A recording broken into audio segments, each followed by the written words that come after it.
మీ business ఏదైనా మీ ఊర్లో promotion చేయాలంటే అది సుమన్ టీవీతోనే సాధ్యం. ఇప్పుడే సంప్రదించండి. Welcome to Suman TV. Palnadu జిల్లా వినకొండలో మనం ఇప్పుడైతే ఉన్నాము. ఇక్కడైతే కొన్ని సమస్యలు ఉన్నాయని చెప్పి ప్రజలు అంటున్నారు. ఈ సమస్య ఏందో మనం వాళ్ళని అడిగి తెలుసుకుందాం. అయితే ఇక్కడ రేషన్ అనేది సమస్య మెయిన్ అని చెప్పి అంటున్నారు ఇక్కడ జనాలు. ఈ రేషన్ తాలూకా ఏంటంటే గత ప్రభుత్వంలో వచ్చేసి ఇక్కడ ఆల్రెడీ గత ప్రభుత్వంలో ఇక్కడ వీళ్ళ ఉన్న 16వ వార్డు సంబంధించి ఇక్కడ ఉంది. ఇప్పుడు వచ్చేసరికి మసీదు మానం అని చెప్పేసి సుమారు ఒక 2 కిలోమీటర్ల దూరం డిస్టెన్స్ లో అక్కడికి పెట్టారంట. దానివల్ల ఇక్కడ ఉన్న ప్రజలంతా సుమారు 1600 మంది ఓటింగ్ ఉంది ఇక్కడ. వీళ్ళందరూ ఇక్కడ నుంచి అక్కడికి వెళ్ళడానికి చాలా ఇబ్బంది పడుతున్నారు. అందువల్ల వీళ్ళు అనే కోరిక అంటే వీళ్ళు ఏంటంటే అనేది వీళ్ళకి మాకు తీసుకొచ్చి మా వార్డులో పెట్టొచ్చు కదా, మా రేషన్ బియ్యం ఇక్కడ తీసుకుంటాం మాకు అని చెప్పి వీళ్ళు తెలియజేస్తున్నారు. అలాగే వీళ్ళకి ఇక్కడ కరెంటు సమస్య, ఏదో పైప్ లైన్స్ అవి అని చెప్పి కొన్ని సమస్యలు తెలియజేశారు. వీటి మీద వాళ్ళని జనాల్ని ఆ ప్రజలను అడిగి మనం తెలుసుకుందాం రండి. నా పేరు గోవిందమ్మ, మాది 16వ వార్డు. మాకు రేషన్ ఇవ్వట్లేదు. మా వార్డు తీసాపోయి మసీదు మాన్యంలో పెట్టారు. మా తెమ్మాయపాలెం రోడ్డు మాకు రేషన్ ఇవ్వట్లేదు. మేము ఇటు చెక్క పోస్టుకి వెళ్ళి ఇచ్చారు. పోయిన నెల 3 నెలల నుంచి తిరుగుతున్నామని 10 అవుతుంది మేము ఇళ్ళకి వచ్చేయాలక.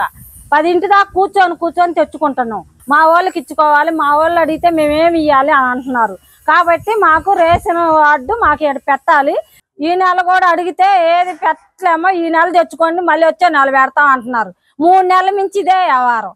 మరి మాకు ఏదన్నా కానీ న్యాయం చేయమని చెబుతున్నాము. కరెంటు తీగలు కూడా అండి కింద జారిని పసిపిల్లలు ఆడుకుంటుంటే మంటలు వస్తున్నాయి. మాకు అదేమంటే తమ్మం వేస్తాము లాగుతాం అన్నారు కానీ ఇంతవరకు ఎవరు రాలేదు. నా పేరు విజయలక్ష్మి అండి, 16వ వార్డు మాది. ఇక్కడ బియ్యము మాకు నెల నెల ఇక్కడ ఇచ్చేవాళ్ళండి గత ప్రభుత్వం ఉన్నప్పుడు. ఇప్పుడు మాకు ఇక్కడ వార్డు లేదండి, పెట్టట్లేదు. ఎక్కడో ఉంది తెచ్చుకోండి మసీదు మాన్యంలో అని చెప్తున్నారండి. మేము అంత దూరం వెళ్ళలేము. ఈ వార్డు కాడికి వెళ్తే ఇక్కడ కాదు మీకు బియ్యం ఇచ్చేది, ఇంకొక వార్డు కాడికి వెళ్ళమంటున్నారు. అక్కడ వెళ్తే ఇక్కడ ఇవ్వమంటున్నారు. ఎవరు పట్టినా అలాగే తిప్పుతున్నారండి మమ్మల్ని.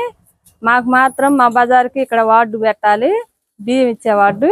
నా పేరు తిరుపతి వెంకటమ్మ.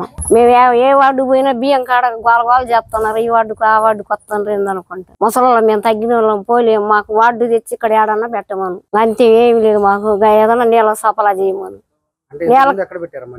మాకే ఇదిగో ఇక్కడ ఇచ్చారు పుల్లయ్యల వార్డు కాడ. ఇప్పుడు అదిగో ఈ 3 నెలల నుంచి అటు పోతే ఆడికి ఇడికి రాత్రి అందరికి ఇచ్చారు. నాకైతే బియ్యం వేయలే. వీళ్ళందరికి ఇచ్చారు కదా, నాకెందుకు రండి అని అంటే అప్పుడు ఇచ్చారు. మా వార్డులో కాదు, మీకు అన్న వార్డు ఉంది పోలేను. ఏ వార్డుకు పోయామండి మేము ముసలలో తగ్గిన వెంకటేశ్వర అండి.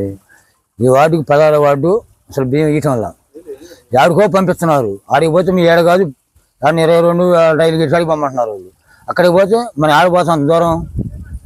మేము పాలకి ఏంటంటే ఉంటే మునికెత్తే ఇస్తాడు ఎప్పుడుకో అంటే నేను అంతసేపు నిలబడాలి. అందరం పోయి మీ అందరం పోయి మీ అందరికి ఏడు అంటుంటారు. ఏముందండి 16 వార్డు అని పేరే గాని ఈ 16 వార్డులో మాకు ఏ పనులు కావటం లేదండి.